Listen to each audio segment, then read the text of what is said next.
Jeudi 23 janvier 2020, première destination, le pays des hommes intègres avec le quotidien L'Information pour tous qui revient sur les attaques de Nagraogo et de Alamou, le gouverneur du centre-nord au chevet des familles des 38 victimes, titre le journal. Une actualité relayée également par Sidoya. Attaque terroriste de Nagraogo et Alamou, la compassion des autorités aux veuves.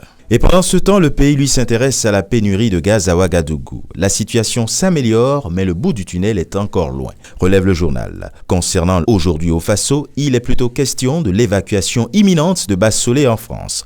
Enfin le précieux sésame, s'exclame le journal. Au Cameroun, avec mutation, carte nationale d'identité, la pièce à convulsion, ironise le journal. Et pendant ce temps, le jour offre sa une à Martinez Zogo. Le présentateur de l'émission Embouteillage diffusée sur Amplitude FM a été placé en détention provisoire hier dans la nuit, annonce le journal à ses lecteurs. Pour le Messager, il est plutôt question de législatives et municipales. René Sadi veut museler la presse, semble vouloir constater le Messager. Campagne électorale également avec Cameroun Tribune, l'avant-match des médias. Dans les organes de presse écrite et audiovisuelle, des aménagements spéciaux ont été effectués pour faire vivre le déroulement du processus électoral à travers débats, compte rendu des activités des partis politiques et présentation des candidats. Élection également au Bénin avec le matinal. Convocation du corps électoral par le gouvernement.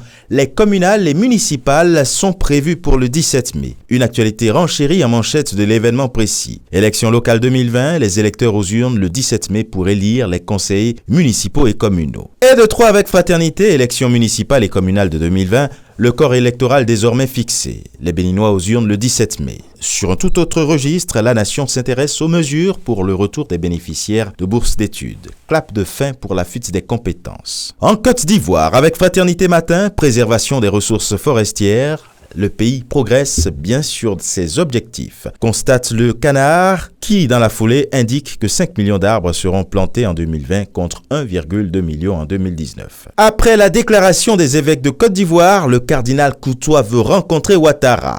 Mais un blocage concernant cette rencontre que le journal semble vouloir révéler. Il s'agit du quotidien Le Jour Plus. Présidentielle de 2020 avec le Togo, la triche, le mode d'emploi du pouvoir RPT unir. Et les mêmes présidentielles qui constituent également l'actualité en manchette de Togo Matin. Les candidats connaissent désormais leur positionnement sur le bulletin de vote. Au Gabon avec l'Union, la grève n'aura pas lieu. Au sortir d'une nouvelle rencontre avec la ministre du Travail, Madeleine Baird, les organisations syndicales parmi les plus représentatives du pays ont annoncé hier la suspension de la menace d'une grève générale qui devait débuter ce jeudi, considérant avoir obtenu des garanties quant au processus de révision du code électoral. Et enfin, du côté du royaume chérifien avec le Matin, Sa Majesté le Roi Mohamed VI reçoit plusieurs ambassadeurs étrangers venus présenter au souverain leurs lettres de créance. Et ce sera tout pour aujourd'hui. À demain.